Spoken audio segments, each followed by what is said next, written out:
Bem, é claro que você sabe que isso aqui é um radiador e para que ele serve. Mas a minha pergunta é, você sabe como que funciona um radiador?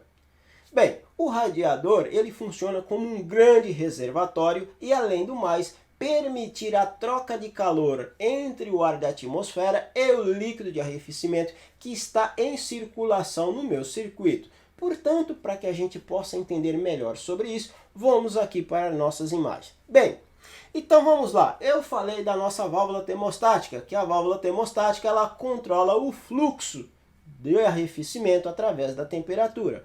Quando a válvula termostática ela abre, ela permite que o fluxo do líquido de arrefecimento chegue até o radiador. O radiador, por sua vez, ele tem várias galerias, né, pessoal, fininha aqui, né? E essas galerias é que permite a troca de calor entre o ar da atmosfera e o líquido de arrefecimento. Portanto, se uma dessas galerias estiver entupida ou deteriorada, a gente começa a ter problemas de aquecimento.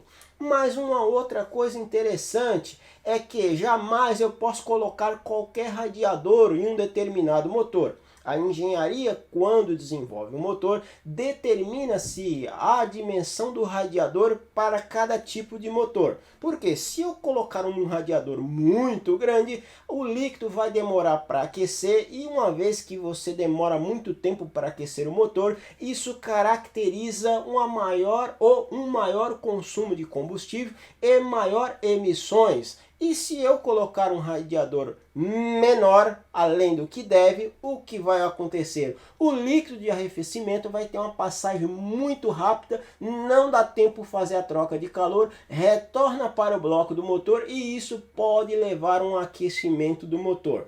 Cuidado, porque já vi muitas pessoas colocarem radiador novo em determinados motores e o carro continua aquecendo e não se atentou para a dimensão do radiador.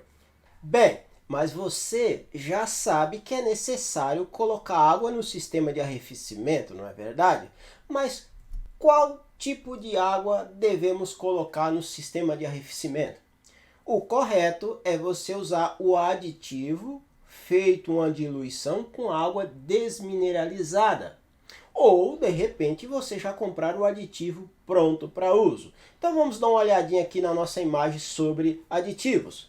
Eu tenho o aditivo pronto para uso e eu tenho o meu aditivo concentrado. Se eu for utilizar o aditivo concentrado, eu tenho que fazer a diluição usando a água desmineralizada. A água desmineralizada tem montadoras que falam que tem que ser 50%, 50% de aditivo e 50% de água desmineralizada. Tem montadora que fala que tem que ser 40% de água desmineralizada. Então vai depender muito aí do tipo de montadora que você vai estar trabalhando.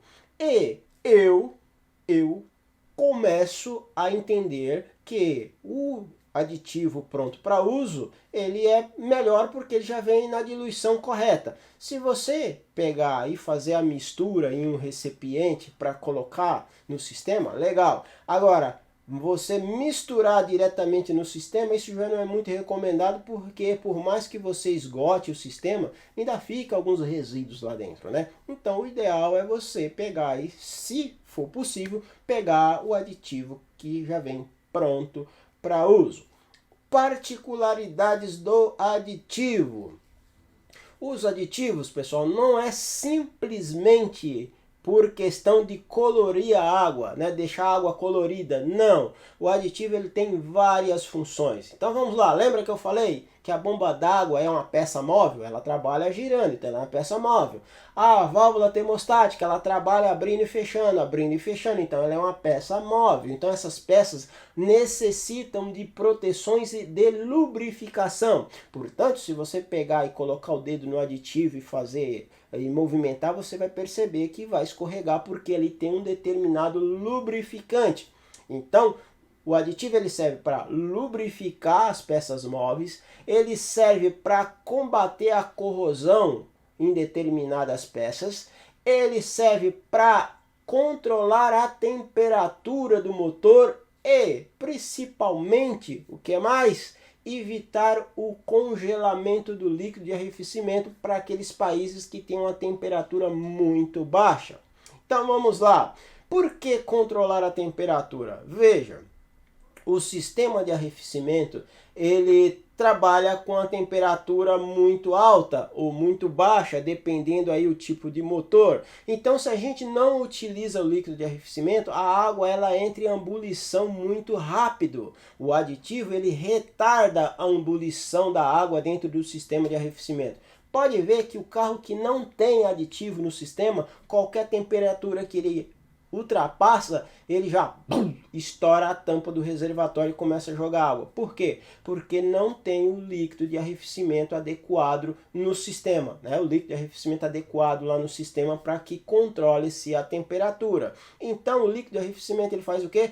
Ele eleva o tempo de ebulição e isso é muito vantajoso e nós vamos ver a seguir a importância do líquido de arrefecimento.